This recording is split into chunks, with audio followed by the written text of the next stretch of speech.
everybody. Thank you for tuning in, listening, watching. We are the Real Short Box Live edition.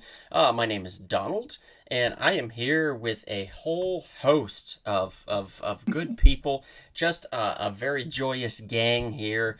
One might say a dojo full of good people, or maybe some naughty ones. I don't know. We'll see. We'll see what line you fall upon in what dojo you are part of. In fact, we're going to do that tonight. It's just something that I thought would be really cool. Anybody in the chats, all throughout the chats tonight, if you want us to put you into a dojo, we will do that. Just kind of like the sorting hat. John has the sorting, what would you call that? What is it? The bandana, the sorting bandana, so to speak. So nice. He will be putting you into classifications of dojos all throughout the night if you would like. My mom has popped in, and my dad. So everybody say hi to my mom and dad real quickly. Hi, Mr. and Mrs. McKinney. Hi, Mom and Dad. Thanks for joining. We're going to go ahead and get started. I'm going to let Kevin take it away here while I do some stuff in the background. Kevin? All right. Hello out there. Good morning, good afternoon, good evening. Welcome to the most righteous, most fun, and baddest dojo YouTube show on the planet, The Real Short Box. Let us introduce our co-hosts this evening. First, we have the executive producer of The Real Short Box show. He is a man from the great state of Ohio. He is Bruce Campbell's #2 fan. He is DC Comics for life, and if you have a problem with it, he just might pop you in the mouth. He was the 2000 Kent State University's Mr. Beefcake, and he just won the 2022 second best looking man in North Hollywood, California. Damn that first one. Yes, that's right. Ladies and gentlemen. The bike thief. This man, is always socially lubricated. He is the original Dom. Thank you, guys. Thank you. Well, it's always such a lively crowd. Thanks for joining, everybody. Appreciate it. Next, we go to a lady who is also from the great state of Ohio.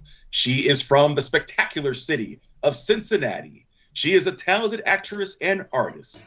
She was the 2019 West Los Angeles Cubana of the Year. She is the Baroness of many theater performances. She is the Duchess of many people's hearts. She is a powerful Gemini, a wonderful friend of our show. Ladies and gentlemen, welcome back again, Miss the jubilant and jazzy Miss Janet Big Money Lee Rodriguez.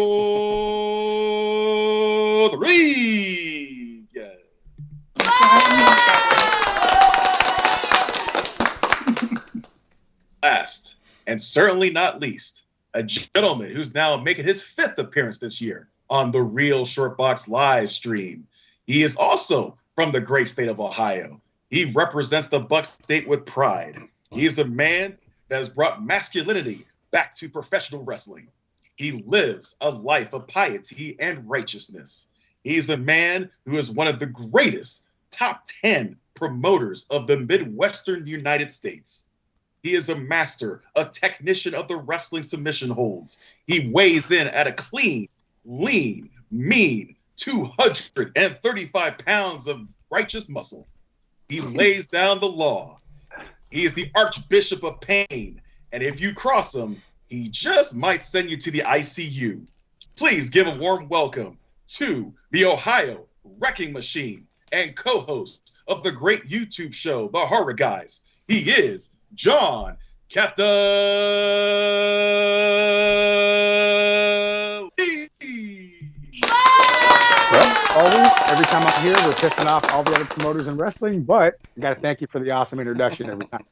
Well, they're not on the show. Well, hold on a second, John. Your business is about drawing heat, is it not? You know what? Some people don't like me anyway, so it's continuous heat, so it's okay. I'm one of those guys that's not an ass kisser, so that's why I don't work for certain people and they just don't like me in return. So well, this goes with the theme of Cobra Kai, right? There you go. There you go. Yeah, it works. Absolutely. Yeah, yep. I just want to give a quick shout out to Andrea and Gerald. Thanks for joining, guys. Appreciate you Thanks being for joining in the us. chat. Also to Maria and Enrique, who have also popped in. So thanks for being a part of this, guys. Excellent. Appreciate you Excellent. all. I We're love you, starting Maria. to build as we move along here. We're starting to get more and more people in the chat, which is wonderful because I don't know if you guys heard me earlier, but John is going to be using his dojo powers to place you, to sort you into a dojo within the valley. So if you would like to be sorted into the dojo, we're going to be doing that a little bit later. So just stick with us, and we're going to sort you into a valley dojo. It'll be a fun time, I promise. Also, I want to give a quick shout out to Half's Hot Sauce. Go to halfshotsauce.com, type in the coupon code Donald Hiccups, save 10% off your order. Makes amazing gifts, guys. Amazing gifts. Let me tell you, the best gifts is bottles of hot sauce in a nice gift box. Brian, the owner of Half's Hot Sauce, does an excellent job. Check it out. halfshotsauce.com, coupon code Donald Hiccups, 10% off your order. Also, splatteredfrog.com. Go there. Get some koozies, get some hats, get some shirts. Support a nano brewery. A nano is smaller than a microbrewery, meaning that they brew out of a very, very small facility, usually somebody's garage or a locally rented facility, and they're starting to build. They're locally brewing, and they're passing along their beers to people within the community. They're mailing it to people to try, things like that. So we want to support these guys as they support us. So check out Splattered Frog. Go to splatteredfrog.com, type in the coupon code SHORTBOX, save 20% off your order. Makes excellent Christmas gifts. Check them out today. Kevin, what are we doing tonight? We are going to be ranking the top 20, I believe, top Cobra Kai characters from 5 seasons of the illustrious and such fun TV show on Netflix, Cobra Kai, based on the Karate Kid movies from the 80s. And, of course, we can include the one from the 90s, the next Karate Kid. Give some love to Hilary Swank. But mostly the 80s Karate Kid movies. Yep. And if anybody would like to see a video of Kevin and I fighting Cobra Kai style in a backyard, in somebody's front yard, I think, Bonnie's front yard, please feel free to go to the Real Short Box homepage, and you can scroll down, and Bonnie did post a video of Kevin and I fighting. It does look like we tied. It's not boring, Kevin. It's exciting. It's exciting. Somebody's front yard. Somebody's front yard. We got drunk and we just ended up in somebody's front yard and we were fighting. When you said that micro brewery, nano is smaller than micro, I'm imagining Henry Pym and Ant-Man part of this brewery. Yes. He just like nanoed everything down into Pym particles, and they went into the microverse, and they're in there brewing. You know, like, way to live like rent free. You know what I mean? Like, I would, if it was me, I would shrink everything down. Yeah. And then I would just live within that realm. As long as it doesn't do any damage to me, I would just live within that realm, and I would live like in somebody's like tissue box or something. I don't know, like anything. You'd have so much food available to you too. Yeah. Yeah, you really could. So little. Yeah. You could never get enough. You could like shrink it down, but not like all the way, so it's like the size of like your bed, like, you know, like a, I don't know, like a Hostess cupcake or something. So my only question is, I'm thinking, Honey, I Shrunk the Kids and how big the bugs were. Like, we're not gonna have really big spiders running around, are we? I think if you go down on the micro level, I don't think you have to worry about that. Yeah. You live inside of the spider, almost. Oh no! Oh, let's not do that. No. I don't think you're going to help anybody's arachnophobia, Janet, by telling them that they could live inside of the spider.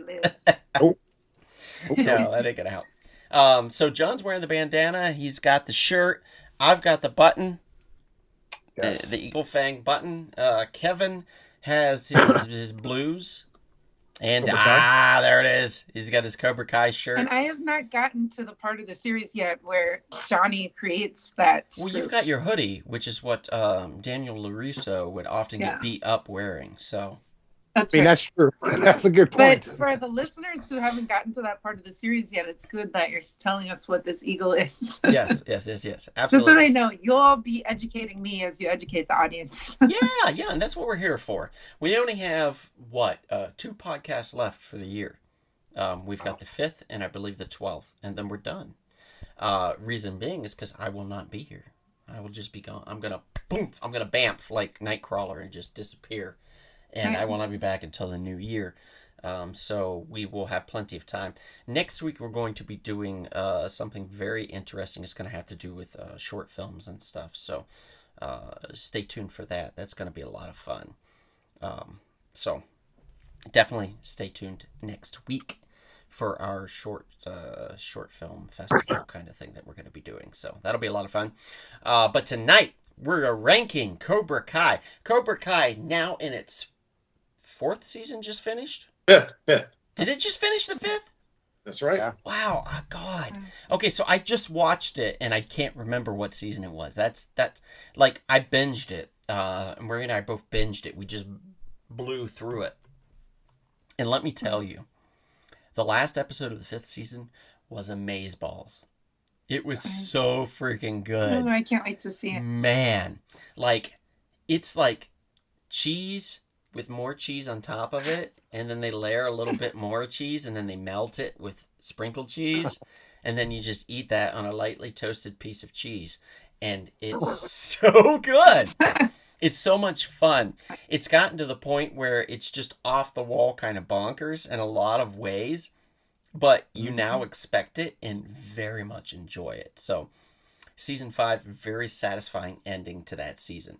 And that brought in a few more characters, and it actually fleshed out a few characters too a little more. Brought back some characters that we haven't seen in a while, introduced us to some characters that we definitely haven't seen in a long time since the films, and furthered the plot lines of some of the characters that you know and love. Also, unfortunately, kind of hid some of the characters that you also know and love a little bit more in the background. They had to take a step back, but I understand not every season's going to highlight that character, so, que sera, sera. So let's get started with our rankings now. We're doing a top 20. So the top 20 of Cobra Kai would not be complete without certain characters that you see all the time in the background, but don't necessarily always have the most to do with the plots. But they're also always there, and they're interesting characters and kind of fun. So number 20 on the list, Kevin, I believe you also had this character on your list, or you would have if you had gotten to 20, if I recall. Yeah, I would have had him on there. He's kind of like a little comic relief character. Mm-hmm. And I believe they're talking about Anoush. Yeah. Anoush at number 20. Glad you. Yeah. I was like, yeah. I know the character, but I'm like, I can't say his name. I'm good. So what's his deal, you guys? I need to be educated. He worked at was it LaRusso Auto? Mhm. Yes. Oh. He's like Kevin said. He's kind of your comic relief, goofy type of character. Him and Daniel's cousin. Is it Daniel's cousin or is it the wife's cousin? I can't remember which one. It's Daniel's cousin. Was Daniel's he cousin. the one who helped paint the billboard after the dick was drawn in his mouth? I think so, yeah. So yeah. So he's always there. That's a throwback to season 1 if I've ever heard one. See, because that's all I've seen. That's good though. See, it came in. It was helpful. It was a helpful tip for this one. Yeah. So Anoush, we like Anoush because he's kind of like the brother that you didn't have. He's always there. He's got your back. He's super smart. He's sharp. He's the guy that keeps the other dudes at the auto industry at LaRusso Autos in check. So, he's kind of their the mother of the show in a way. It sounds weird, but it kind of is to me. He's parental. Maybe he's Slightly the dad. comic relief, particularly in season 5. He does something he should not have, which creates a fun scenario, which we'll try to avoid as many spoilers as we can, but there are going to be some spoilers for sure. Andrea says he's the one that always wants to hang out with them. Yeah, he kind of always does until he doesn't, which creates that scenario that I was just talking about. But yeah, He's a cool dude. He's a good guy. He's somebody that you would invite out because you know that they would figure out the breakdown on the bill at the end of the night of who owes what, and he would track them down. Like, that's this does guy. he never want to have fun just doing karate with Daniel? Just like his cousin, they don't like doing karate, right? Anush doesn't. No, he's not. He's not part of that world, to be honest. Okay. He works in the auto sales industry, and that's the world he's part of. Which is good because not everybody in this series needs to be into karate. You don't want that. It'd be ridiculous. Ridiculous. Yeah. It'd be like, oh, I went to go get a gallon of milk, and the guy behind the counter was like, oh, I know karate. You know, it's like it'd be like those little Chinese movies. I'm here to challenge you. You know, right? So, the blue. Exactly, Kevin. Yeah, exactly. It would be, I don't know, kind of funny, but yeah, ridiculous but interesting. So, all right, well, good. He's not in that world. Yeah. Not definitely. He definitely needs not Daniel that to defend him. Kind of. I mean, in a way. If he was to get beaten also, up. he shouldn't, because why is that a thing? You know what I mean? Well, maybe Johnny will come after him for some reason. That's what I imagine. I don't know. You're not wrong. Okay. You're not wrong. You're not That'd wrong. be cool then. Yeah. Now, spoiling, I don't think it'll really spoil anything for people who've seen a couple seasons. Do we get to see Daniel fight Johnny yet? Oh, yeah, absolutely. Okay, good. It I happens have yet to get there. multiple times, Janet. Multiple times this happens. So Exciting. there will be a payoff to this. It's very interesting. My mom says I'm bad. I never watched any season. Mom, that's okay. You still have time. It's on Netflix. There's 5 seasons available. I know you have Netflix. It's actually really good. What I would recommend is watching the first Karate Kid film on Netflix. I believe it's available on there. Watch that, and then follow it up with season 1 of Cobra Kai and see what you think. I think it's a lot of fun. All ages, good time. You know, nothing crazy. I think it's some enjoyable. cussing, some cussing. I think yeah. the kids get in the show, the more intense the show gets, though, too, which is good. You can do that. Mm-hmm. Yeah, Kind of you get a little more involved. Yeah. Absolutely. Definitely. Okay, so Anush was number 20. So that's kind of break it in, a little light and easy, you know. So now we're going to go to number 19. Number 19's a slightly different character. The best nickname ever, probably. Well, it's worse. It's the worst nickname ever, but it's still the best worst nickname ever. We're talking about penis breath. We're talking about Mitch. And there he is. There's Mr. Mitch, a.k.a. Penis Breath, at number 19. Now, what is it you guys like so much about Mitch? He's like the kid. He almost reminds you of like the nerd version of like both dojos. Whenever he even made the switch and stuff, he kind of gets picked on all the time. They like him, but they still pick on the kid all the time.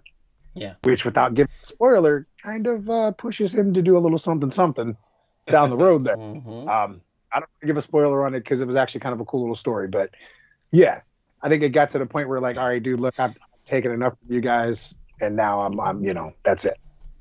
Yeah. And so Mitch was in the first Cobra Kai. I think he's been in the beginning. Yeah, I think he's been there since the beginning. Yeah. I believe so. Right. When there were like 30 nerds in the class in the beginning.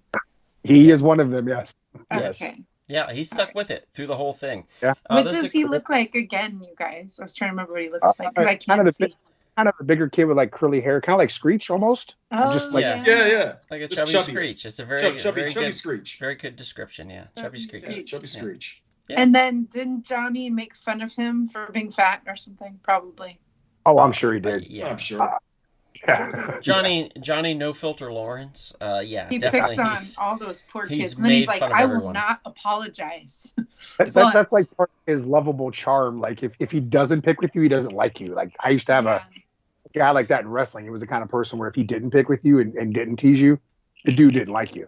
And it was like, well, hell, I'll take it because at least the guy likes me, you know? Right. Women get annoyed by that over time, though, because, you know, we have that from first grade on for the rest of your lives. And you're just like, really? Are you still doing it this way, guy that has a crush on you?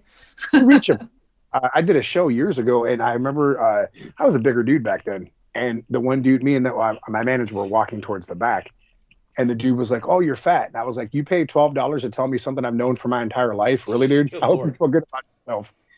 My manager was laughing like he spit because he was laughing so hard. And the dude turned completely red and just looked at me. I was like, yeah, you're an idiot.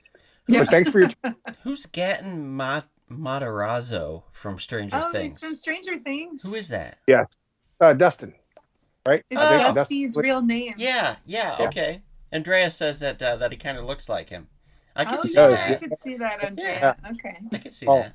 That's a good call. Now I remember that kid. Yeah. All right, so From that's the first season. number 19. That's Mitch. Now we're going to move on to number 18. Now, number 18's pretty light and easy. I don't Kevin, remember this.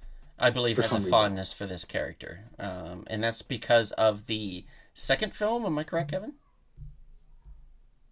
Second film? Yeah. Was it the second film? Was this character in the second film? Yes. Number 18 is Kamiko. Oh, I got a Kumiko. different Kumiko. Kumiko. Yeah. name. That's Kamiko. Yes, So yes. She is the love interest of Mr. Yeah, the Yes. love interest of part 2 of Daniel in part 2 on Okinawa. She's That's right. Okinawan And- also. Yeah. There was the battle that lies in the storyline of Karate Kid Part 2. Yep, there it is. I- And, you know, that's like- she's like a I dancer. like that. A lot of people didn't like Part 2, but I actually like it. I love It's a I Part good two. movie. love I love that part so two. much. Such a Love good part two. story. It's an interesting Mhm. thing because some of the characters from season 2 make this series so rich and enjoyable. So it now, 25, 30 years later, it makes you really appreciate the second movie much Yeah. more than you would have the first time around. Like Right. when you first watched it, when you watched the first Karate Kid and you're like, that's great. You go to the second one and you're like, oh crap, it's more of the same. Well, yeah, it kind of has to be, because it's Karate Kid. Right. There's going to be karate. There's going to be, things like Action. that going on. Yeah. I give these guys credit though, man. They're like super fans. They paid attention to everything. Mm-hmm. I mean, Oh, you got the little girl that Daniel saved from the damn tower when they had that bad storm. Oh, like, right. Oh, yeah, that's Absolutely. right. They paid that off, didn't they? I Yeah. heard about that. That's Mhm. crazy, man. Like, I mean, that's cool as hell. Sorry, Janet, that's a little bit of a spoiler, but But that's it was just it seems like it makes you appreciate it more when the people that are making it are super fans of it because they give you stuff that you didn't even expect to see, which is super cool about the show. Mm-hmm. Yeah, it's very enjoyable, and she's a really fun character. She's a very, very strong character. Yeah. Um. And she's really well too. Like, Yeah. Damn. Yeah. Really well. Kumiko died though, right? Or No. no? Okay, No. she does actually come into this series. Oh, yeah. Okay, that's why she's on the list. Yeah. Yeah. That's She so makes cool. her way So into that. she's like what though? Like in her 80s? No. No. You're thinking of her aunt. Okay. You're thinking of Miyagi's love This is interest the young in girl part that two. Daniel thought was Yes. Yes. Right. Yeah. cute. Okay. Yeah. You think of Aunt Yuki. Yeah, she passed away. Okay. Yeah. Aunt Yuki is not in this, unfortunately. I'm sorry, Janet. Evan, thanks for joining, buddy. Good to see you. Yeah, but it's a fun character, fun time with her when she makes her way back into the series. So definitely worth checking out. Definitely worthwhile. It's cool because she's still like she's still present in the season 2, which is nice too. Yeah, absolutely. Yeah. So we're gonna go to 17. Now 17. Trying to see if I can find her here. Ooh, Kevin, I don't think I got a picture of this one. Yeah, look at the list here. I don't know if you went by the character's real name. I'm trying to figure. Yeah. So for Did I- her, yeah, I think it was under did her I role. mix Yeah. it? I think you did because just like the last one, I think you kind of confused me a little bit there. Yeah, I think you did put her under her real name. I believe so. I can't think of it off the top of my. Well, I Or gave down her her- the LaRusso name, so I'm a little confused as to how I did that. Maybe I don't know. It's the mom. Yeah, number 17. Amanda. Okay, it's supposed to be Amanda, right? Is I'm it? sorry, Okay. Amanda. right. Amanda Lewis. All right, so yeah, I must have. Yeah, I'm She's sorry. got her blue eyes, big blue eyes. So we've got Amanda LaRusso, everybody. She does a good job. She does it. She I does a feel good like- job as a mom. Yeah. I feel like they're married though. Do you guys not feel the chemistry Oh, between yeah. them? Oh yeah, I think she definitely you did defends in the family. I think you did like kind of see that in the first season, but I think the more he gets involved with the karate stuff, she's gotten to a point where like I've had enough of this shit. Oh yeah. It starts to kind of get like she stands up for herself and said, "That's enough." There's You know? tension. it's hurting the family, it's hurting you, it's hurting the business. It's got to get to a point where that's it, it's done. Yeah. And she kind of becomes a kind of a tough ass a little bit in season 5, So Nice. it's kind of good to see, But at the same time, I think her character's strong though. Season 3 too, when she has a certain confrontation with Kreese, she stands up, Absolutely. She's not scared. She Not does. scared at all. The reason why she's ranked I'm so a bear. low I'm a bear. in my eyes, though, is the fact that they're not giving her enough to work with. And I get it, because she's not the star by any means of the show. But I feel like we could have more development with her is what I would want in order to rank her a little higher.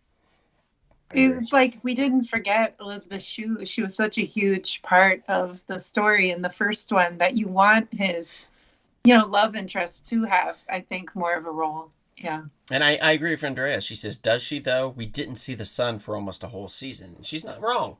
There's a reason why they're ranked so low, and this is because of that, because there isn't a lot of development. Although the sun, now, season 5, has gotten much more developed, and I think it's because he's aged up to the point where they can start to use him a little more in some of these scenes. Yeah. He's the one season 4 and you, 5. Kevin? Yeah. No, that's someone else, I think. Or is No, that I was responding to you, Kevin. I don't know. Oh, Did you notice all the girlfriends that Daniel stole over the course of time? I mean, damn, he's got a list.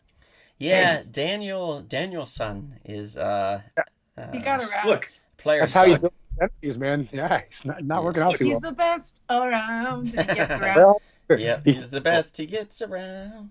that's the lyric. There it is. Speaking of the son, number 16, we have Anthony LaRusso, the son of the LaRusso family. Now, I have mixed feelings about him. What's his mixed feelings? Same. Yeah. Mixed feelings because he comes off a certain way in season 4, and he actually causes another character that you're not going to see Janet yet until season 4.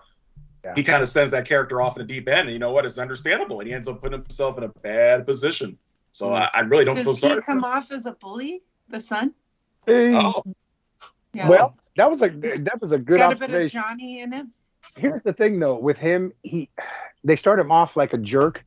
Then he tries really hard to redeem himself and then kind of fit in, where he never wanted to do anything with karate whatsoever. Right. All Yeah, of a he wanted to play video games because they're more exciting. Fireballs, absolutely. Dad. And all of a sudden now he's like, oh, and when Daniel gets in his ass, though, in that one episode, damn, like that was harsh, man. I was not expecting that.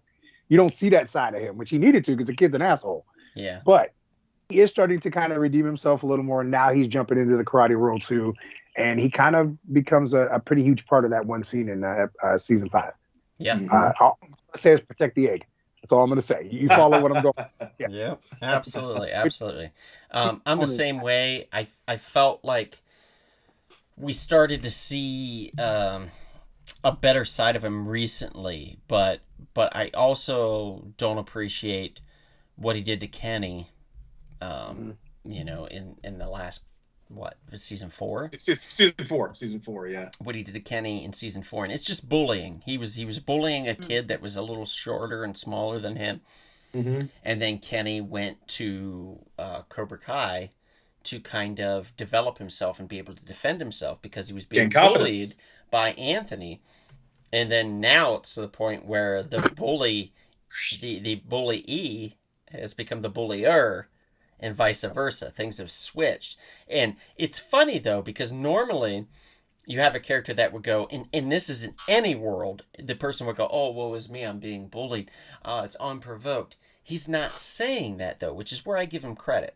Anthony's going, I kind of deserved it. Like, yeah, they put a bunch of pull things on me and kicked me into the water, but I deserved it because I was a dick to this kid for a while. And that I respect. So mad respect to Anthony for that, which is coincidentally what places him so high on the list, but also so low on the list. So if that makes sense.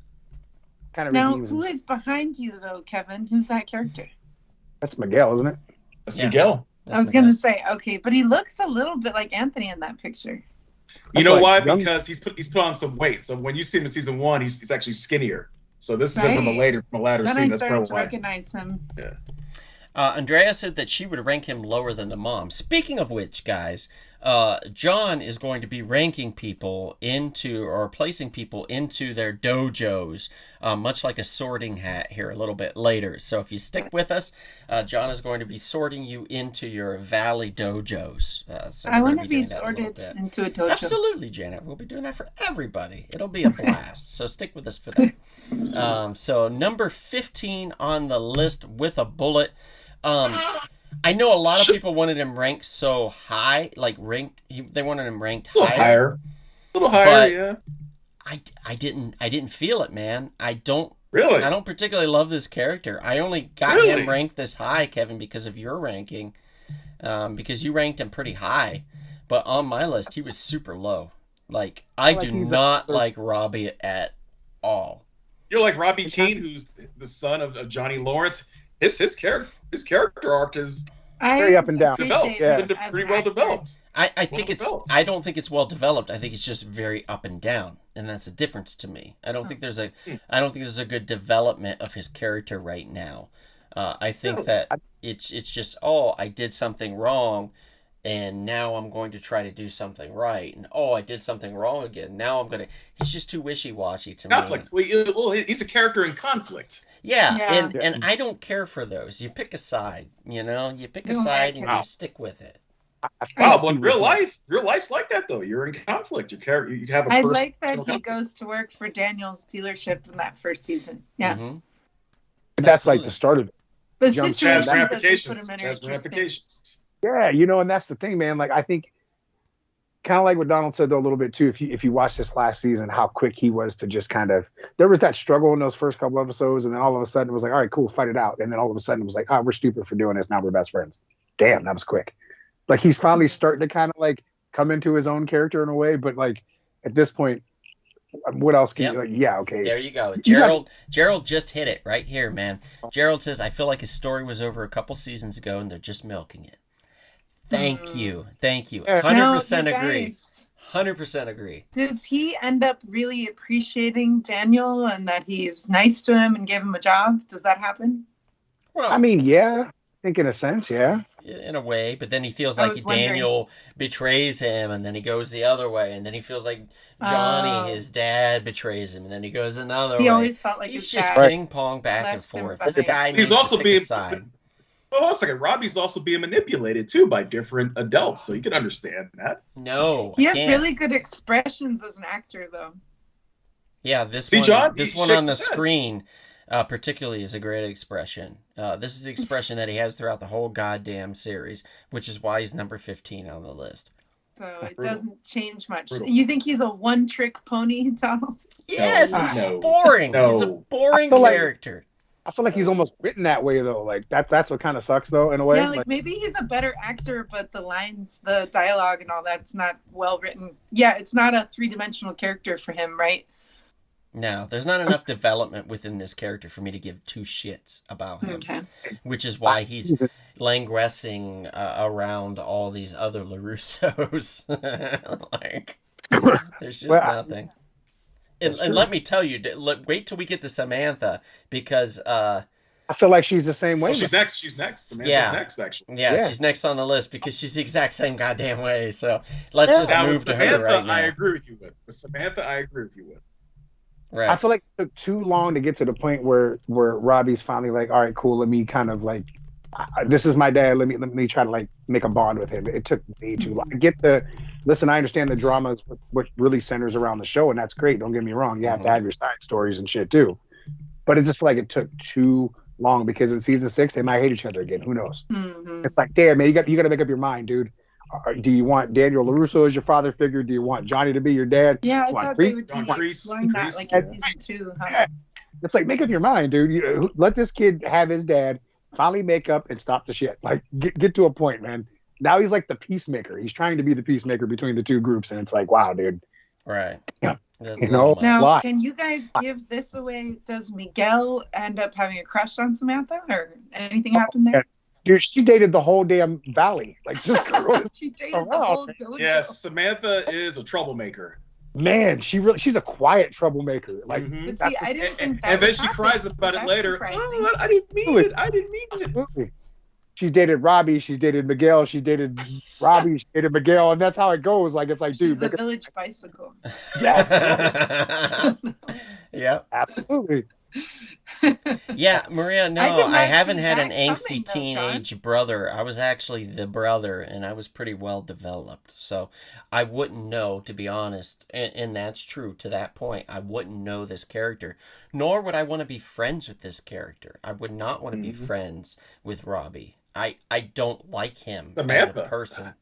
Samantha. I'm talking about Robbie here with Maria. But Donald, you don't want to Um, go to his apartment and eat all of his cereal What? like those kids do in the first season. They just always No. eat all of his stuff. No, I don't. I don't want to eat. No, I've got my own cereal, Janet. Hang out with I've got his my I've Hoback got my fruit mom. brute and my blueberry still on top of my fridge, and I'm good, man. I'm good. Robbie's gonna come to your house and eat your cereal.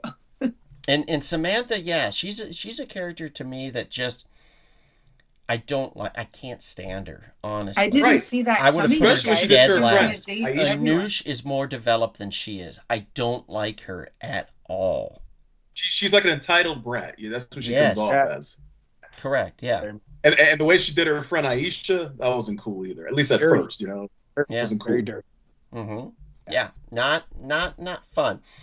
Gerald says, I've never liked her choreography. It seems like she's moving in slow motion. Yes, thank you. Great to point that out. It feels like she's doing a Danny Rand type scenario here. She doesn't Probably. want to learn the moves, The moves. and she just wants them to edit around her. Mm-hmm. That's crap. There, Yeah, I've don't be just on a done the karate whole show if scene you that don't she's done in wanna every learn film karate. or every. I'm not gonna episode. imagine the choreography they go through. Dude, I'm sure it's extensive as shit. Like, it's got to be, you know, Mhm. got to be. Even if you have a stunt double, still, like, obviously. Maria says, I liked her in the first season, and then I started to side with everyone else but her. Let me Mhm. tell you, there's another character that's the yin to her yang, and that's Tori. Oh yeah, yep. Tori's great. But- Tori's great. Exactly. Tori is much higher on this list for lots of reasons, and we'll Yep. get to those. That's right. So Samantha sits at number 14 for a very specific reason, and we're going to move on to number 13. Number 13 on our list is the guy from South Park that keeps dying. Wait, no, that's not it.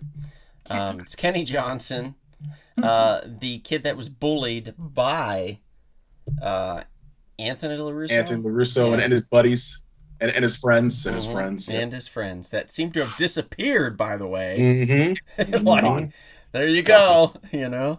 You thought you had friends? No one on the show. They all start out having zero. Oh, no, they just, like, friends. wrote them off the damn show. Like, they just disappeared. They're like, we're gone. Yeah, they write a lot of them off. Oh, So Kenny's a great character, I think. I think he's fun. I want to see where he goes from here, though, because Right. so far we've developed him as the kid that was bullied. He's new to school, new to the school, and Anthony kind of targets him because he sees him as weaker than him, and starts to Mhm. bully him.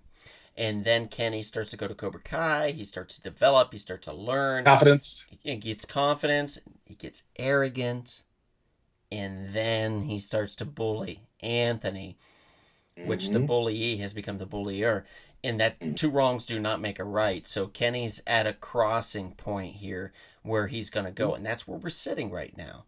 And once we get to that point, it's like, well, what do you do with that character? It's like with Hawk and with Dimitri. You know, what Plus do you Robbie- do with these characters when they're in that struggle together? How do you develop them, and where do you go from there? So I want Well- to see something different with Kenny. I kind Plus, of, Robbie was trying to be like kind of a big brother figure to Kenny, since he was, you know, he kind of knew his brother, his real big brother from Juvie. Mhm. So you know, that's something that could be. That's true. That's a very good point, Kevin. Yeah, I like kind- that. the kid's got somewhat of good in him, just a little bit, but I also feel like he could be like that next bad boy, too. Like that next Oh bad yeah. Yeah. Oh yeah. And Gerald says this perfectly. He says Kenny just needs some therapy. He goes from shy to attempted murder so quickly. Yeah, And that's true. That's legit. oh man, Very that's true. rough. Yeah. Yeah. Yeah, He's so also a kid who's troubled, who gets manipulated by, older people as well. I will say this show is very good at introducing new characters. As far as like Mhm. developing them, I give them about a B minus. But they And then are Depends, Donald, you're depends on like, the character. yeah, they he's are like, this show very is good at very good introducing at them. wiping characters off the face of the earth, where they disappear and you never see them again. Yeah, no, they Also do. true. Also Yeah. true. But I They mean make- that's school life too, so you got to keep that in mind. True. Did they say where that kid came from? Another state? I remember his father, if I recall, was like in the military, so I don't know if Yeah. he was. Who's That's it, military yeah. brat? Military brat, yeah, kind of bounced around. It makes a lot me and think stuff. how Daniel went from New Jersey to, Yeah. was it right away to Yeah, Reseda? yeah, and that parallel should have been highlighted a little bit, but it's definitely not at all. Not at all. In season 1, he does mention to Robbie that, he wasn't always rich. He was poor. He was bullied in New Jersey. That's when he says, I moved to Reseda. And he was like, I guess people told you that I came from a rich family. They were wrong. Yeah. Nah, he had a damn car just to get it to go, man. Yeah. That's right. And his bicycle was messed up. Mhm. All right, so we're moving on from Kenny. So sad. Number 12 on our list. Number 12 is none other than Carmen Diaz, the love interest of Johnny Lawrence, and the And- mother. Oh, Miguel. Miguel. Yeah. I actually didn't think about that happening, but I could see that now. Yeah. She's single. He's single. They're always meeting up, talking about her son. Yeah, they both live in the same building. He comes around a lot. He's kind of the father figure that Miguel never really had. She thought he Oh, was that's right. bad news, but the abuela likes him. The way they've Mhm. built Carmen, they've built her so much better than Daniel's wife. Amanda. Yeah, Amanda. They've really built Carmen's character up. I She think should have hooked to up be a with very Daniel. strong, independent woman. Now, season 5, I think, kind of takes, correct me if I'm wrong, a slight step back, and I want to see that pushed forward a little more. And hopefully we get that in season 6. But I think the reason why they did that is they were focusing in on some of the other new characters that are introduced in season 5, so there wasn't enough time to keep growing and developing her character. Totally understand. And that's common, that happens. And that's what we talked about. Some of these smaller characters will take center stage, and then they just get put in the crowd, and they kind of get blended in a little too much. So it's not as much. But I do love her character. I think she's a very strong woman. I think she parallels to Danny LaRusso's mother extremely well. And I love that she's the interest of love with Johnny. That whole tied to Danny, Johnny parallel with Carmen thing just works for me. And I really enjoy that. And I really enjoy her character too, which is why, for as little as she has to do sometimes, I still enjoy her character so much. And that's why she's ranked so high. What do you guys think? That's right. Yeah, a loving mother, a devoted girlfriend, someone who wants the best for all the kids. So yeah, she's very likable, very attractive lady, obviously, but they're just a very likable, good character.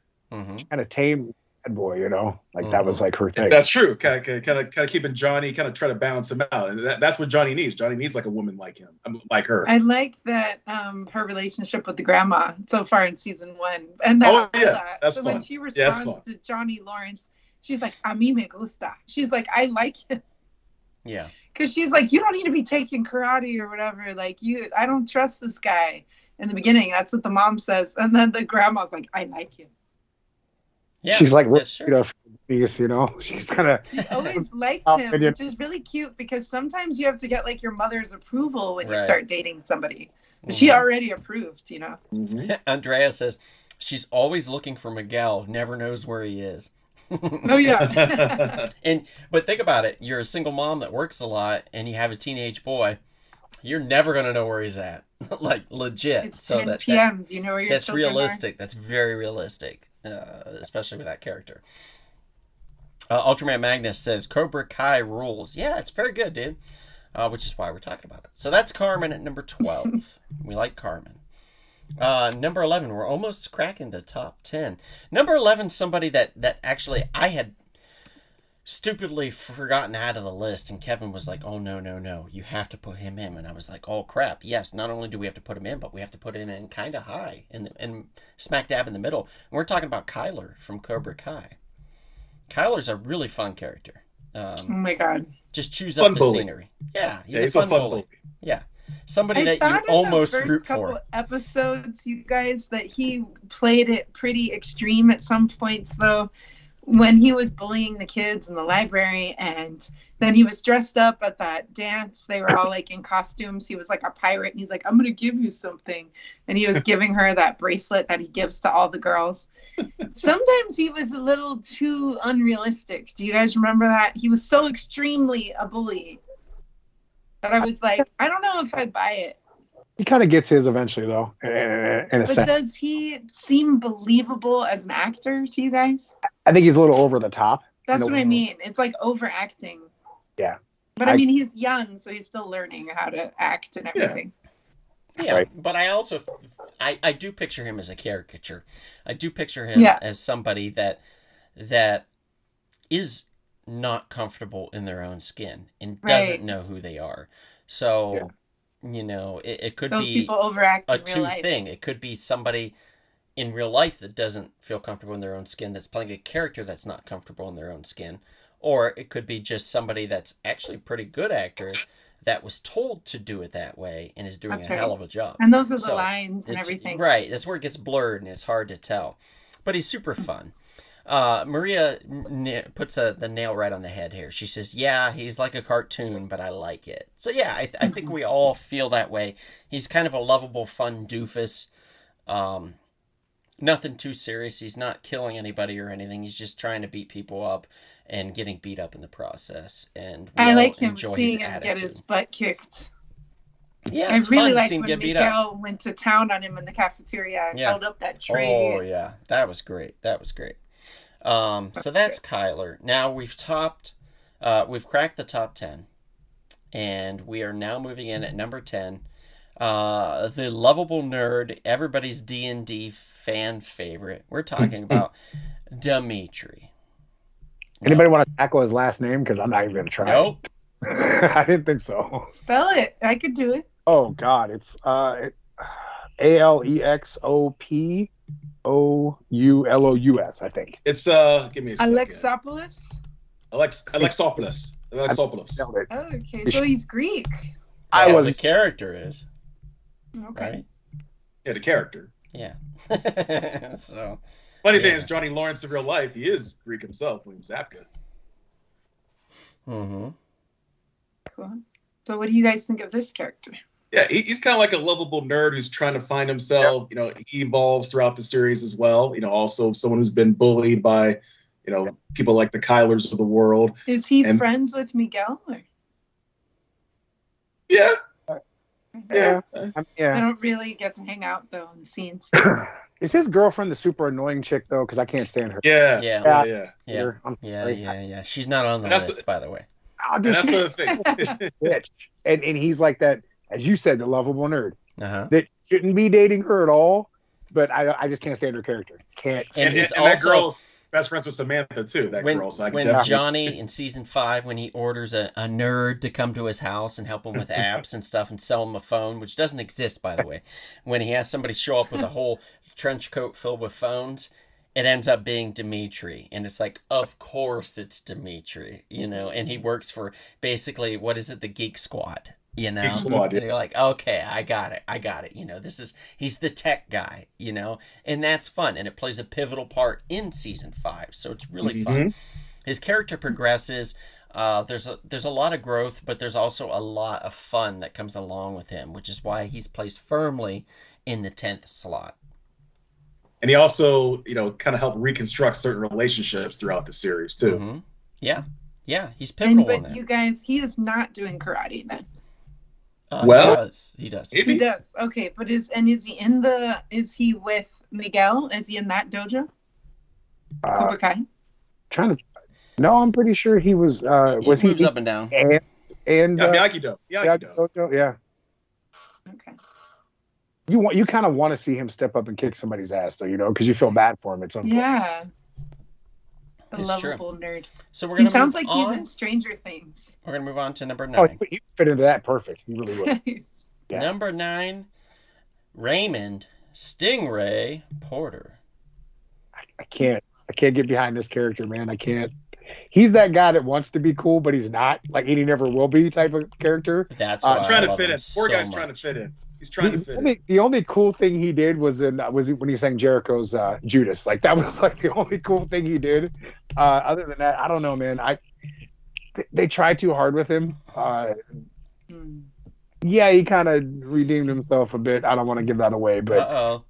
Looks like we have a fan. Maria goes, yes, Stingray. He liked him. Stingray's great. Remember the episode, John, where they all were like put out in the woods and they had to sneak up on each other and shit, and Stingray was the man.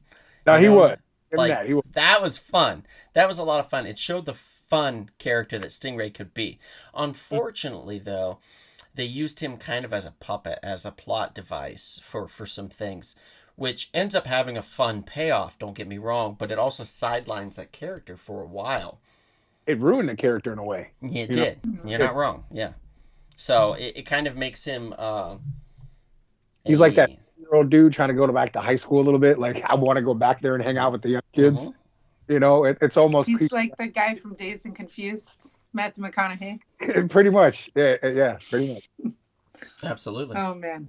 You know, if Rodney Dangerfield was still alive, but like 40 years younger, he could have played Stingray. Oh, my gosh. Really? Rodney Dangerfield? Okay.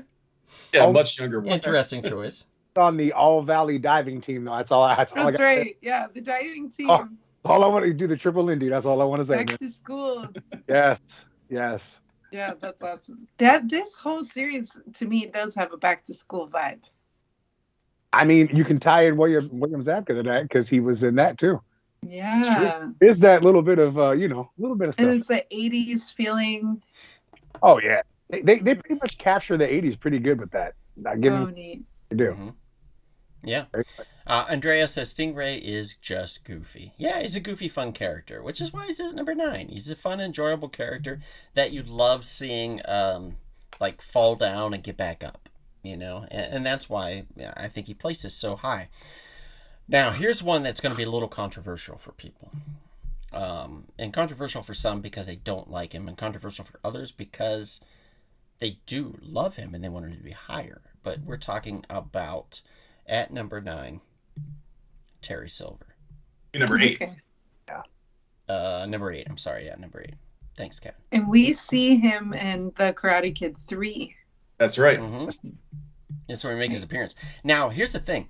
In the movie, if you watch Karate Kid 3 and you watch him, he's over the goddamn top. He's ridiculous. Mm-hmm. And then you watch him in Cobra Kai season 4, and he's much more reserved, which is interesting. I love that. He explains himself, though. Character. He does explain himself why he was crazy. But it's great for that reason. They knew that they couldn't have that character come back because it's just too much, and people didn't really like it that well.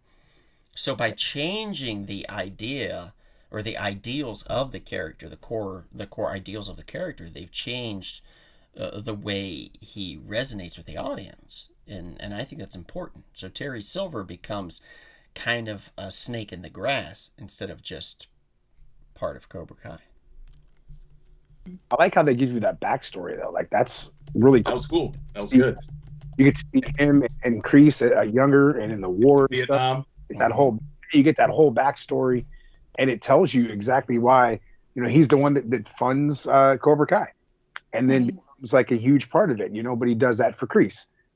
And then he like Donald said, there's kind of a little bit of a something that happens there. I'm not going to spoil it because that's a pretty big story there. Mm-hmm. And also, John, there's another character that was in that situation with them in Vietnam. I believe is a certain character from another movie that might pay off later. Mm-hmm. The third guy, in my opinion.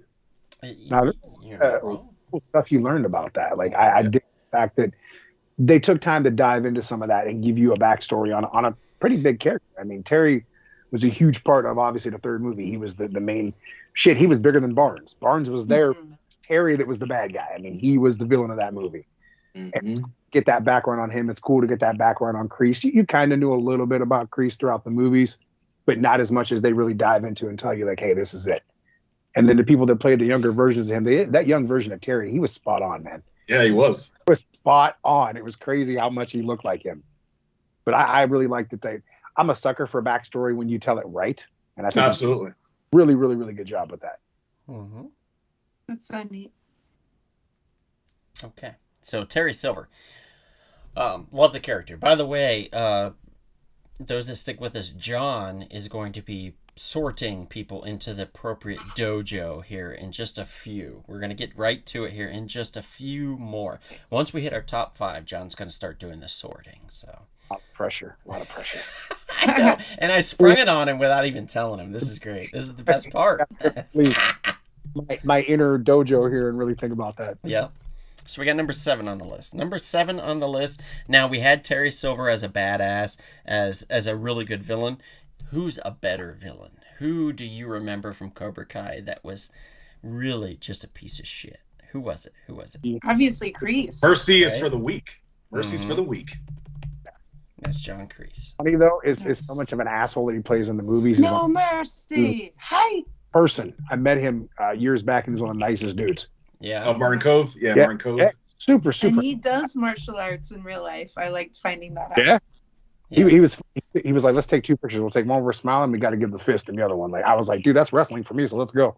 Like I was. Yeah, he likes his fist just like the character rather than the open karate hand. Yeah. He's always like this in photos. He's like that mean grandpa, but also the lovable grandpa in a way. Like you're scared to death to sit on his lap because he might like beat the shit out of you. But at the same time, you have to go talk to grandpa. You know, it's like I don't want to, but I have to. Right. They kind of he's I don't want to say he's back and forth. He's an asshole. Let's be honest. He's an asshole. Mm-hmm. But there are he redeems himself slowly but surely every now and then, but he goes right back to being an asshole. It's an interesting thing, yeah. Yeah. Like he had that little bit of you could tell that he cares. Little heart. Uh-huh. You can tell that he cares. At the same time, he still has motives, and he uses people to get what he wants. Mm-hmm. It backfires on him. Goes back to his backstory, though. You can see where he comes from. Oh yeah, absolutely. Yeah, absolutely. You can't be mad at somebody that went through what they did and they use that to move forward and push ahead in life because it's all they know. You know what I mean? Yeah. It's what saved their lives, and Absolutely. they know that that's something that they can trust, so they hold on to it and they use it as a tool. That's John Kreese. Oh yeah. Well, and one of the main things you see about him is one of his biggest regrets is the way he treated Tony, and that's a huge thing for him. That bothers him more than I think anything, and you really start to see that more and more. And the fact that Johnny doesn't want anything to do with the dude, that's I think what hurts him the most. Mm-hmm. But he shows it a little bit, but he also says, you know what, screw that. I'm just going to keep doing what I do and be me. It's interesting, because Terry, because Terry Silver was like, Kreese said that to Johnny, he said that you were his best student ever, and he's like, I don't see it. Because there's not that connection, because Kreese legitimately had love for Johnny. There's a father-son. Exactly, Kevin. There's a father-son kind of a dichotomy that goes on with those two characters that Terry will never and would never figure out. So you see that with Kreese, and it's going to be interesting with season 6 what happens now that 5 is over and what we've learned from that season.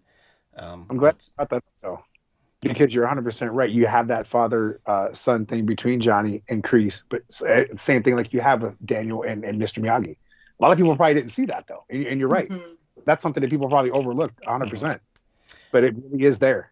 As weird as it is, it's there. John has just joined us, not you, John, but another John. Thank you for joining us, other John. And he says, I worked with someone who swears the producer wrote the storyline off of him in the car business, LOL. It's always possible. I'm telling you now, because I was at a comic book convention and I created a character with an artist there at the convention. And about 8 months later, that character appeared in a comic book, and there's no goddamn way it could have happened any other way. So John, trust me, stranger shit has happened. Like, people are always listening. You know, you just got to protect yourself and your interests, in other words. It's true. So John Kreese sits at number 7. Who's number 6, by the way? Let's look at number 6. Number 6 is a very solid character. Number 6 is the reason that we Blue Beetle. have this whole thing. Yes. He's Blue Beetle. He's going to be Jaime Reyes from the Blue Beetle. We are talking Jaime. about Jaime? Yeah. Jaime Reyes. Jaime? Thanks for correcting me. I appreciate that. The Rodriguez. No Yes. problem. I'll correct you. And we are talking about Miguel. And this is the guy that does it all. This is the guy that basically starts the whole thing. This is the guy that pursues Johnny and says, "Teach me." And this is what starts Cobra Kai back up again. Now, he's got a really great complex character and good acting. What's the deal, though, Donald? Are you going to criticize anything about him with his character or his acting? Or No. No, you feel he's for him. great. You feel for him. you continue He's- to he's- like he's- him and how they developed him? Yeah. Oh yeah, he's Yeah, been through a lot, absolutely. especially in season 5. He's on a journey. You know, you follow his journey. You feel bad for him. Like everything he goes through, you understand. Okay. You know, it makes sense. This is probably the one character of the newest characters that's experienced the most everything, most pain, most development, most I heartbreak, felt everything. it when he dumped him into that pool with his hands tied in the season 1 and his legs are kicking and kicking. He's trying to stay up. Oh my God, that kid perseveres. Yeah. If you look at him, he's basically so Ralph Macchio obviously was the star of the Karate Kid series. If you look at Miguel, he's pretty much the star of the Cobra Kai. Yeah. He's the Daniel. If there's no Miguel, there's no Cobra Kai. He's Dana LaRusso. Yeah.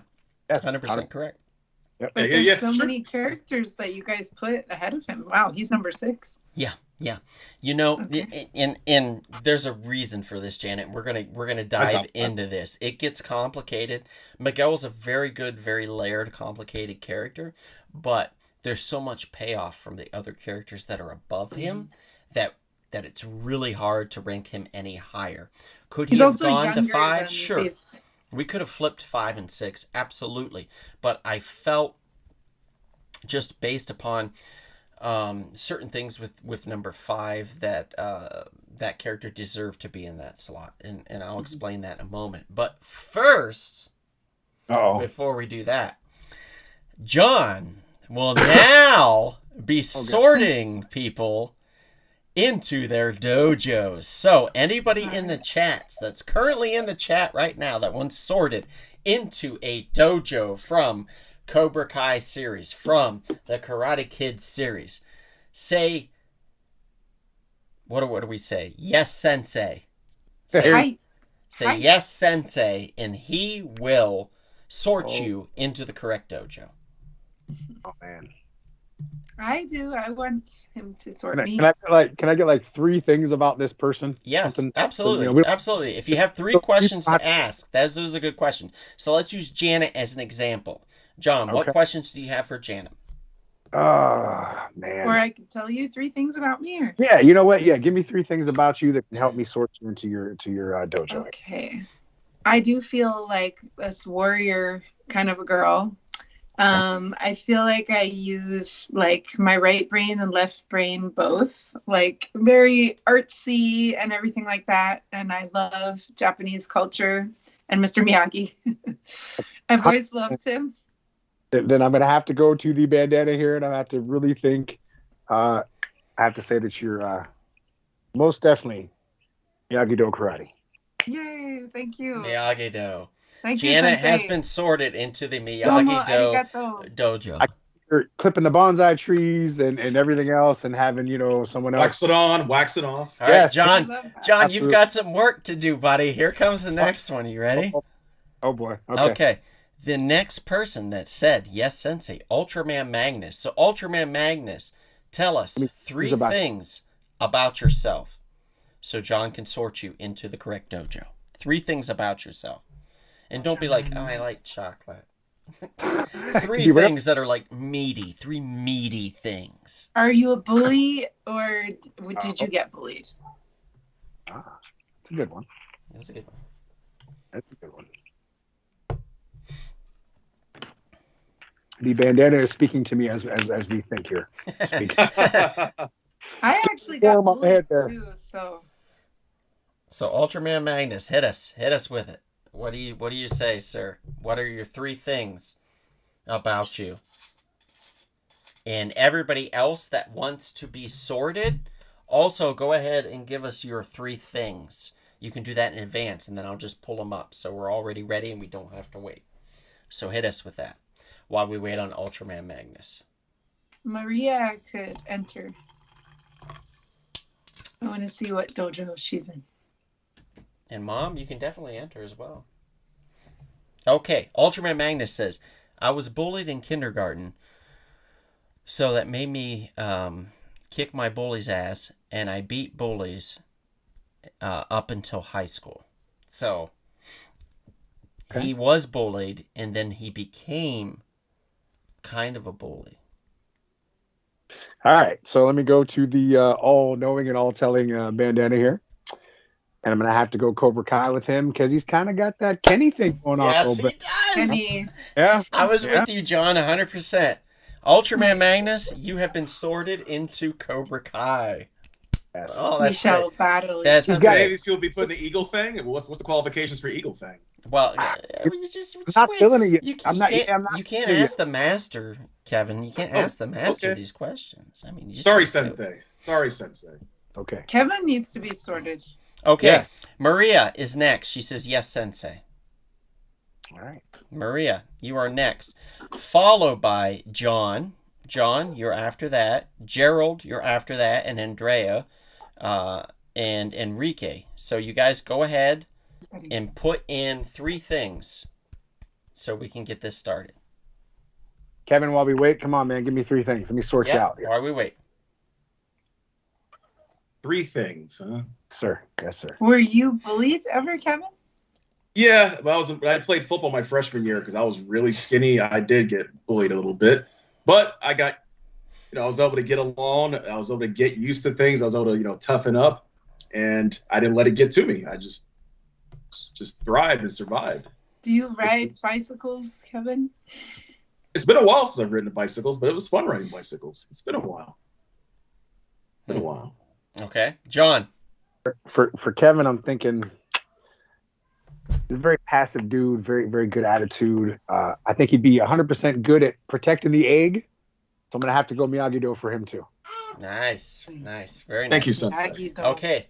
John, we have Maria's results. She says, I was bullied a lot, but I never got trash canned because I'm too wily. I like 80s metal, Nice. and I like breaking rules. 100%. I don't even have to sort this one out very long.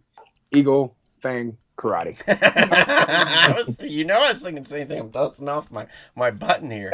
There you go, Kevin. The question that you asked earlier, what qualified? That is There it is. Eagle, Fang, Karate right there. Yes. All There right. it is. So then we're going to move on from Maria to John, who is next. And then after John is Gerald and Andrea and Enrique, who have yet to give us their 3. So, guys, go ahead and give us your 3 when you have time. John says he's strong-willed, he loves to learn from masters, and a desire to do good. Miyagi-Do Karate. Yeah, you couldn't be Nice. any more correct. For that, yes. He's the guy that would want to learn, want to listen, and be like the right-hand man of Mr. Miyagi. 100%. Yes. Okay, great. Miyagi-Do Karate. Now we move on to Gerald. Gerald says, I'm quiet. I was never really bullied, as I was always the first one to make fun of myself. But I always loved to learn.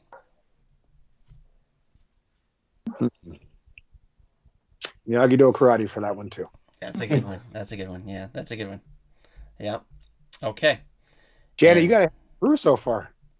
You guys are racking it up there. Yes, we are ready to fight. Enrique says, here's Enrique says, we're waiting on Andrea. Enrique says,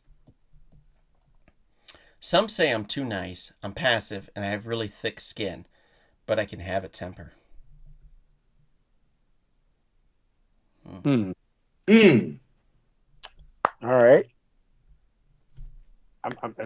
I want to see the Dow's leaning towards Miyagi-Do, but it's also going towards Eagle Fang because of the temper. But Daniel has a temper. He does, but he's It's a little different. Yeah. I got to go Eagle Fang with that because the temper is going to take you over just a little bit. Mm-hmm. And it's more of Johnny's teaching would be more Yep. helpful. Oh, Well, hey, Alex. Alex! Alex Oh, Big- man, I Alex wish you could Big Kita. stay, buddy. Thank you. I wish you could stay and we could sort you into a dojo. That's what we're doing right now. We're sorting people into dojos. Okay. So Andrea is our last one so far. Yeah, am I right? Did we skip John or did he go already? Did you John listen already straight- went. Okay. remember. Andrea says, I like chocolate and all things sweet. I speak my mind and I have a temper. Ooh. Okay. Chocolate. All things sweet. The temper puts me back into Eagle Fang. I got to go Eagle Fang with that. Yeah. Okay. And John, here's me. Yes, I was going to say, you're next. I'm very quiet. Okay. Honestly, like until I have socially lubricated myself appropriately. And then I come out of my shell and I'm very vibrant and vivacious. I'm oftentimes very insecure, but I keep that close to my cuff because I don't want people to think that. So I often strike first because I want them to believe that I am something different than what I actually am. I like to have fun. I like to laugh. And I also really, really, really enjoy just humor and being a part of a group. If I'm a part of a group, I feel like I'm whole. Man, that's a tough one. That's, I know. Kevin, what would you even Kevin's got a little bit of a look on his face. He's like, do I? I know. We're trying to figure it out. I'm Knowing complicated. Go either way. Go either way. Go either way. Yeah, I want to say that there's some qualities of a Miyagi-Do type of thing there too, but you know, the strike first kind of puts me in that situation. So and that you like to be with a big group, and there's a bigger group with the Eagle Fang. No, because Daniel was like a lone wolf. Yeah, you know what? I got to go Cobra Kai. Yeah, Cobra Kai is all about the group and gang group. You're gonna hold the Halloween party. You know what? You don't have to join Cobra Kai until after the podcast. It's okay. You can put the badge back on. It's okay. And Donald, you'll wear the skeleton Halloween costume. I'll have to definitely do that though. Yeah, for sure. You dress up like the skeleton for sure. And you're hosting the Halloween party. I'll dress like the shower for you. And you can be the skeleton. Alex, Alex says, I think I know how this works. Alex, hit us. Your three things about you. Do it really quickly. Let's get you sorted, buddy. Let's do it. Let's get Alex sorted, and then we're going to do the final five. You could do this. This is actually a lot of fun. I'm glad we did this. All right, so just for fun, without giving any three things, just based on what you guys know about me, where would you put me? Oh, yes. Just for fun. Oh, you're also like I say Eagle Fang. Yeah, Eagle Fang, buddy. All right, I can do that. I like that. Nice. Okay, Alex. Alex says, scary thing. I'm loud. I talk too much, and I like a good fight for the sake of it. Ooh. Okay. Let me sort here because it's taking a lot out of me. It's very, very. He's sorting. Yes. He's sorting.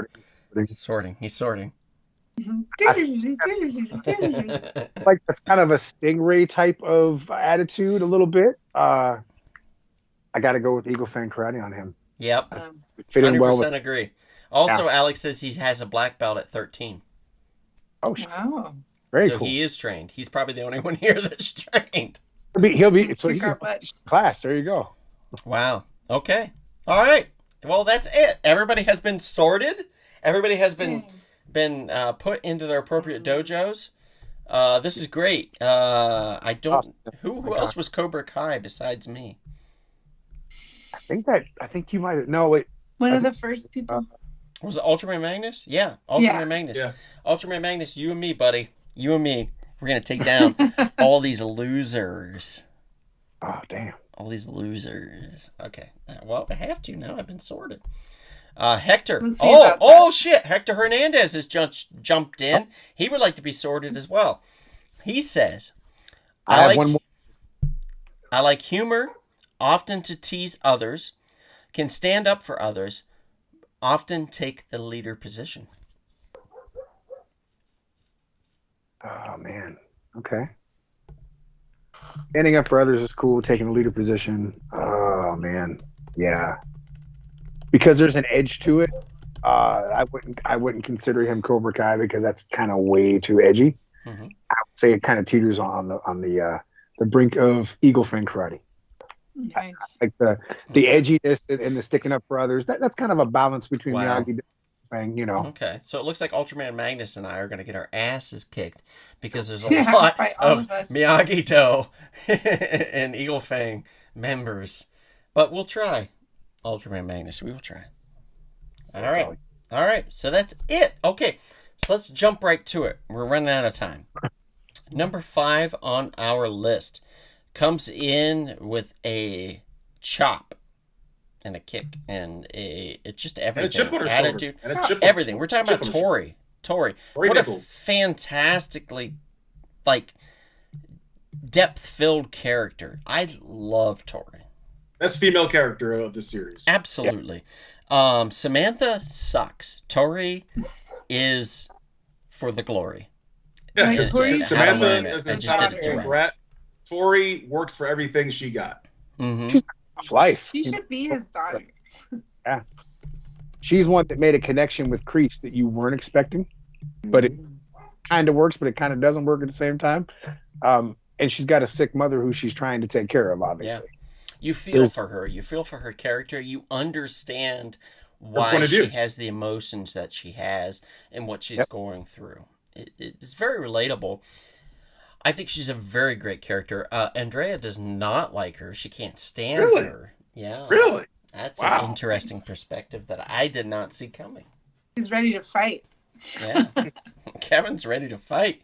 Andrea, you better watch. Kevin will be over at 9 p.m. Wait, it's after 9. He's already there. Oh my God. It's kind of He's in funny. 2 places at once. This was pre-recorded. I know, exactly. Yeah. You look at Bobby's character and some of the stuff that he's been through, and he's kind of in a way similar to Tori in some of the aspects of what she's went through in life too. But her character is way more relatable than Robbie's, though. Mm-hmm. Like situations that she's went through, you can like you said, you feel bad for her. She's got the sick mom. She has to work her ass off. So she does have an attitude and an edge to her, but she's also been treated like shit too by certain people. Yeah. You get why she's the way she is. I have to ask you though, do you believe in the rumor that everyone's saying that's the mom is possibly going to be Julie Pierce? Yeah, Julie Pierce from Nah. the next Karate Kid. Nah, I don't think so. They have to get her in that show in some aspect because look, we've covered 1 through 3. You might as well throw her in there too because she's still in that world because Mr. Miyagi existed there too. Yeah, her and Colonel Dugan, you gotta throw in. Yeah, I feel like she's got to be in there in some way, shape, or form. I feel like season 6 is the way to do it, even if it's a small cameo, anything. I don't necessarily know if she's the sick mom, but that's been the rumor for like I don't know how many seasons that could possibly be. Yeah, I think that we kind of just saw very briefly. We saw for the first time, like legs of a person laying in like a hospital type of bed, so we know obviously she does exist, but who is she? Yeah. And you know that they're hiding that. Yeah, You and know it could why? Maybe. it could be. She Yeah, nice does little- treat people like shit, Andrea, that she's not friends with. But if you watch season 5, you can see that she tries, that she's reaching out. In fact, if you watch season 4, you can see that she's been reaching out. She constantly reaches out, and every time she reaches out, she's rejected. Right. Which is what creates the recoil. Yep. Because Her back lashing out. of what she's gone through throughout her life, just like Kreese, which is very interesting based upon season 5 when you watch it and you'll understand, and it's like, oh shit, it makes sense. So number 5 I think is a great character. I think it's a great placing for her, and I stick by that. I agree. Yeah. So number 5, Tori. Let's go to number 4 on our list. Number 4. He's he's one of the best new characters too.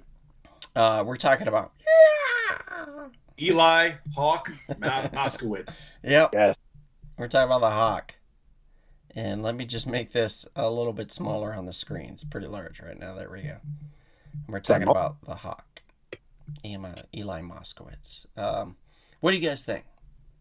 Who is he friends with? You guys got to tell me about him. He's not in those first couple episodes, huh? You sure? He Oh, should he's be. there. But he looks different. He just looks different. That's why. He's Oh, there. what is his deal? He's part of Miguel's crew of nerds. Yeah. Oh, okay. Wait, is he Yeah. the kind of He's tall Dimitri's best kid? friend. Yeah. Okay. He didn't want to join the dojo, right? I don't. Shit, I honestly don't remember. Remember that? I don't Okay. remember that either. But he's friends with I Miguel? think he did because I the think he whole did, but I bullying don't aspect. think Dimitri did. I think Dimitri, Dimitri was, did. was Okay. not Right. for So it. he's the other kid. Does he have Yeah. the thing on his lip? Yes. Oh, so he gets the mohawk. Yes. Yeah. That's Yes. him. That's Yeah, he's that's, a good that's character. Eli. The biggest transformations in the show into that Yeah. hot, which He is was bullied by Johnny Lawrence, and then he decided to come back and be in the dojo. he's another one that I think he's flip flopped as far as like good kid, asshole, good kid, asshole. Mhm. But now he's kind of like a good kid, but an asshole at the same time. Like you don't want to mess with him. He's Mhm. built that foundation of a badass, you know. Right. It's cool to see his character kind of develop in that way. Yeah, it's basically where he's come from. I mean, he started as this nerdy kid who couldn't fight for nothing, and then once he learned, he got the confidence, kind of like Kenny in a way, but even more so, he just really just took the reins and just became a great character, fun character. Yeah. And that also makes you think about what you said about earlier too, Donald, about Kenny, because they've done that with a lot of characters. Good, bad, good, bad, good, bad. Mhm. Mhm. And like you said, where does Kenny place in that equation? He's either going to be like the ultimate asshole kid, which I think he has potential to be that person, or does he kind of like say, "All right, I've kind of been a dick enough. Let me go back to being." It's a tough call with him. Very Yeah. tough call. You're not sure, and that's because Robbie's character is so wishy-washy. Yeah. That's the problem. It creates that unknown. Where if it was Daniel LaRusso, you'd be like, "Oh, he's definitely going to turn back good because this person oozes that." Robbie doesn't. Robbie's very like. So that's my problem with some of these characters is they're not formed, they're not congealed fully to create a level playing field for some of these characters, like a ground to where they can like form and be built upon. Yeah. But the Hawk, great character. And that's number 4 on our list. Now, number 3, you guys are going to be surprised as shit on this one. I think it's a good thing, though. Yeah? Honestly, I do. Here's number 3. The Karate Kid himself. Danny LaRusso is number Yay. 3 on the list. Holy shit. Don't hate me. Don't throw anything. Oh, I think Nice. But he's number 3. here's the thing. The show, again, obviously Cobra Kai, it's centered around Daniel LaRusso and Johnny Lawrence. Johnny, yeah. But once season 1's over, and really in between it, you start to gain other characters, like we said, like a Miguel, who becomes the new Daniel LaRusso and basically takes over that show in a way. There's always going to be Daniel. There's always going to be Johnny. They're always going to have conflict. There's always going to be a story between the two. But I think placed at number 3, it's not a bad thing. He's not the center of the show anymore. He's there. Mhm. He's a huge part of it, but he's not the only thing that the show centers on because you can't. The first season, yeah, it's cool. Second season, you could do it. But once you start to branch into, hell, we're up to season 6 now eventually. Mm-hmm. Nobody wants to see just old-ass Daniel LaRusso versus old-ass Johnny. Mhm. Right. Like, Exactly. it's got to evolve into something else, you know? They're always going to be there. They're always going to put their 2 cents in, and they're going to be those characters. Daniel basically is the new Mr. Miyagi. That's what his Mhm. placement is in this show. Well, actually, I might somewhat argue with that. Okay. I think in some ways he shares that role with another character as far as the new Mr. Miyagi. I think he splits the role with another person. Well, now you're With talking. who? You can say it. No, I know what you're thinking. I know what you're going to say. Mm-hmm. And I'm with you on that. 100% with you on that because he actually knows a lot more than what Daniel does. So I do agree. Mm-hmm. Can you guys Yes. give it away? Or give it away Well, too much? let's just wait. We've only have okay. one more to go, and then we'll be there. Okay. Two more to So, go. That's a good call, man. Two But more? I like how Two more? humble. Yeah, 2 more characters to go. Geez, Yeah. I thought you were talking about one. I want to say Oh. with Daniel too. I like that. Yes, he has an ego and a temper and all that stuff, and he's supposed to be normal. But what great acting, from Ralph Macchio, because you see his humble side, and you see that he's not trying to like take over this show. He Right. realizes that he is a player with everyone Right. else. He's not like I I'm the agree. star of the show. I agree. it's nice to see him as a character go back and kind of have those interactions with the past characters too. Like we talked. Oh, yeah. Yeah, he really is in touch with his younger self. You know what I mean? Yeah. He really feels like the kid, like Daniel. Yeah. And also, Daniel in the first season, he isn't a Mr. Perfect little, angel either. I know. Not. But he never was. I mean, he would lose his temper. He would get mad at his mom and Mr. Miyagi. I mean, he wasn't perfect. And the funny thing is, he's never been the best fighter either. Like, yeah, he nope. all valley and all that shit, but he was never the best fighter. He's not at all. He's the underdog. That's my reasoning between number 3 being Daniel and number 2 being Daniel. Was that I agree. You see him fight throughout the seasons. Mm-hmm. He doesn't do it. Like, wait till we. He's better. Let's just jump to number 2 now, and then I can explain this. So let's go to number 2. Number 2 on the list.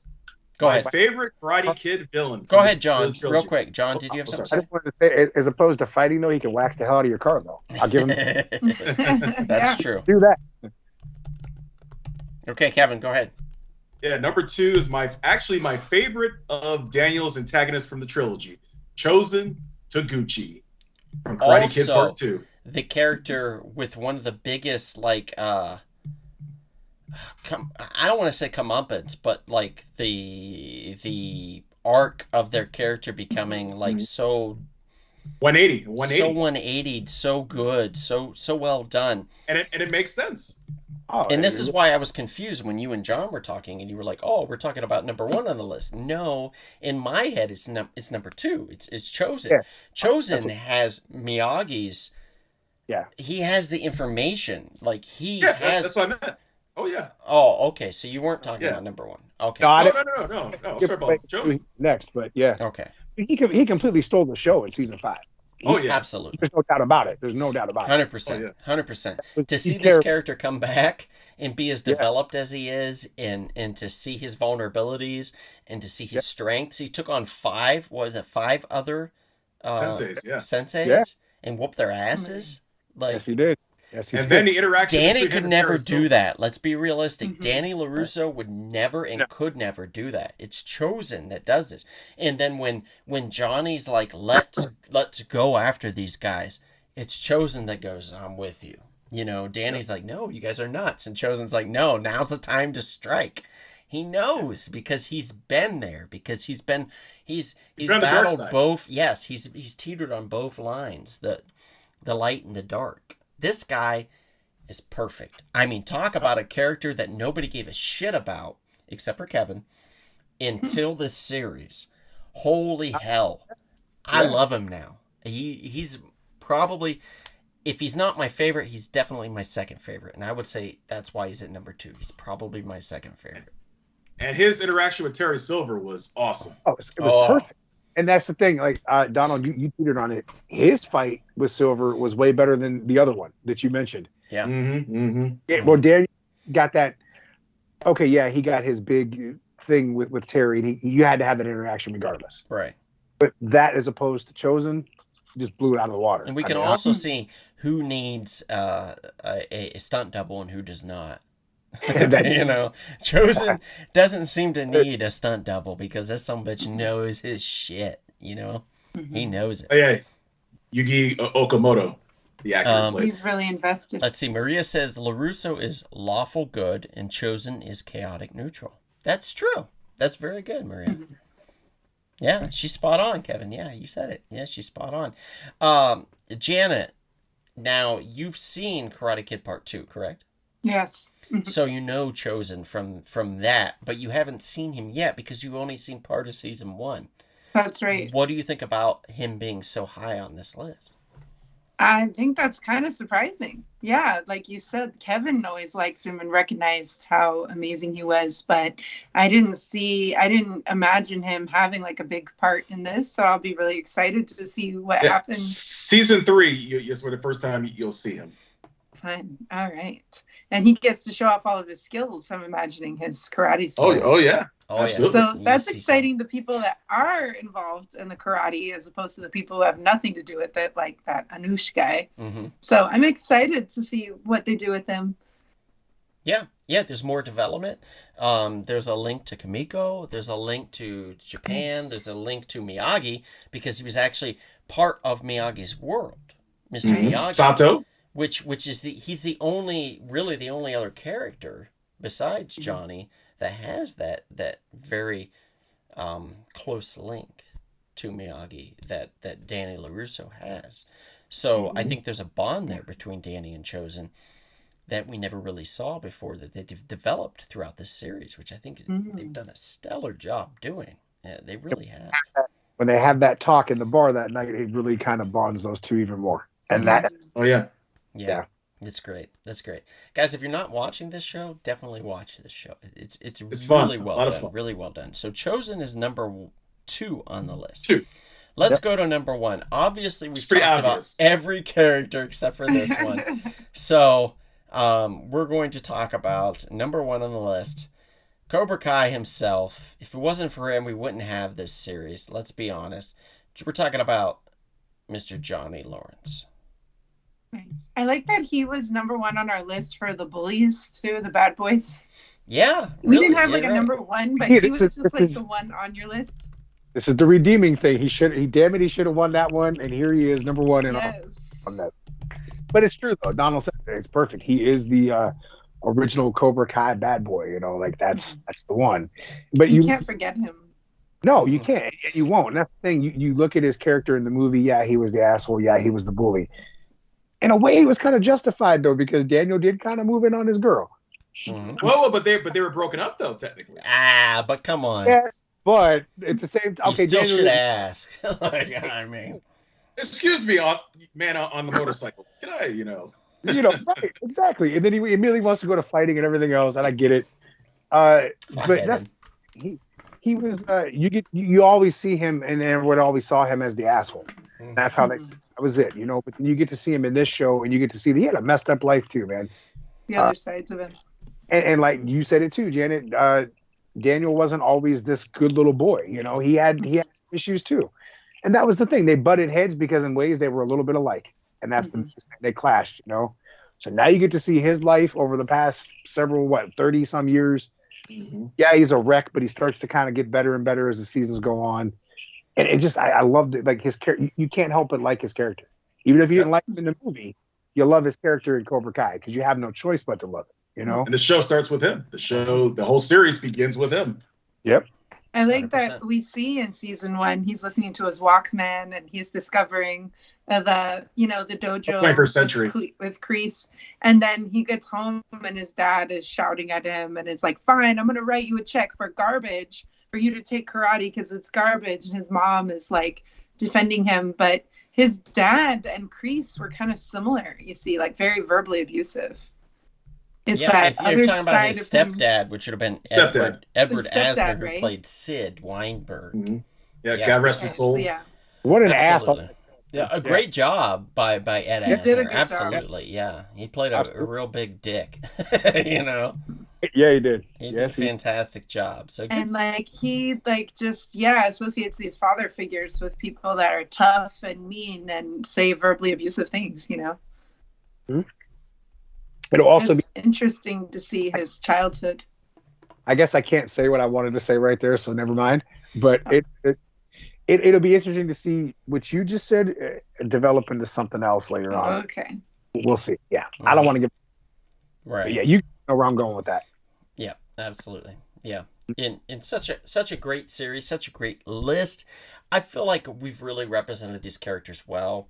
You might not all agree with the rankings, but we put all the primaries on there, all the characters that were pretty deserving. There was another, what was it, LaRusso's cousin or something like that we did. That guy who hangs out with Anush. Right. Mm-hmm. That we didn't get on the list, but I felt like he was a little bit too, Mike Barnes wasn't enough of. Whatever.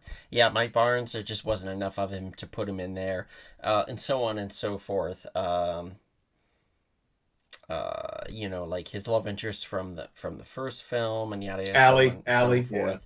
Yeah. There's just little snippets of them that are peppered throughout, which makes them very low on the list. We're talking about characters that keep coming through and weaving their way into the tapestry of this series. that is now 5 seasons deep, which is insane to think about. Crazy. From a YouTube series, by the way, that only had 1 season. They produced a second and did not get it put out before they said, we don't want to do this anymore. And then Netflix stepped in and said, we will graciously accept this offer to take these characters in this great story and roll with it. Continue. And roll with it. They So have. cool. It's been so much fun. I'm over the moon with this series. I think it's fantastic. I think it's just so much fun. What do you all think? Everybody enjoy it? Absolutely. Yeah. To me, and like Rat you guys Pack said, Game of how Thrones. Yeah. And anybody that hasn't been sorted into a dojo, please feel free, before we close this out, to mention that you have not been sorted by saying yes, sensei, and we will sort you into a dojo in the valley. You will either be Miyagi-Do, Cobra Kai, or Eagle Fang. Eagle Fang. Yeah, thank you. One I of was those. thinking how, we kept saying the flashbacks and everything and how well these guys wrote these stories and, the cinematography and it makes you feel like you're in the 80s and it's like, wow, these guys are really big fans. Mhm. So it's like so cool to see what real fans would make this show. They'd make it the way I would make it as a fan of The Karate Kid, the first movie. That's my only hope, though, is that Netflix lets them, because they've said before that they have an ending in mind. Mhm. I don't know when it's coming, but my only hope is that Netflix lets them see it out and doesn't cancel it somewhere, because that would piss me off, man. I would love to see this. No, just let them finish Want it. to do it. Yeah, I don't want to see a movie come out like 5 years later. No. Do it now while it's hot. Yeah. Seasons out there, get them out there. Don't cancel it until it's completely done, or let them know ahead of time. Because that would suck, man. Like, it's kind of similar to the I don't know if you guys watched the Chucky series that came out last year. I haven't got to see that. It ended really, really strong on the second season, and now we don't know if we want to renew it. Why? It's been doing so well. Really? Why? Damn it. Yeah. Okay. Like why? Yeah. It's And so- Brad Dourif is still the voice, yeah? Yeah. They That's brought so back cool.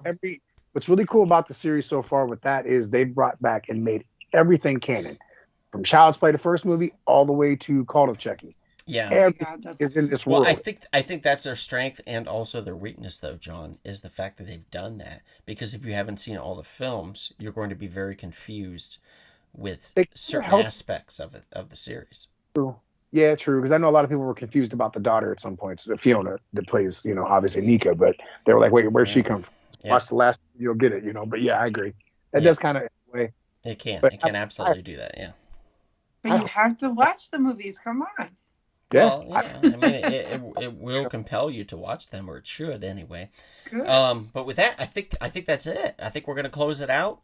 I just want to give a shout out to our sponsor, Splattered Frog Brewing, splatterfrog.com, and Half's Hot Sauce. Go to halfshotsauce.com.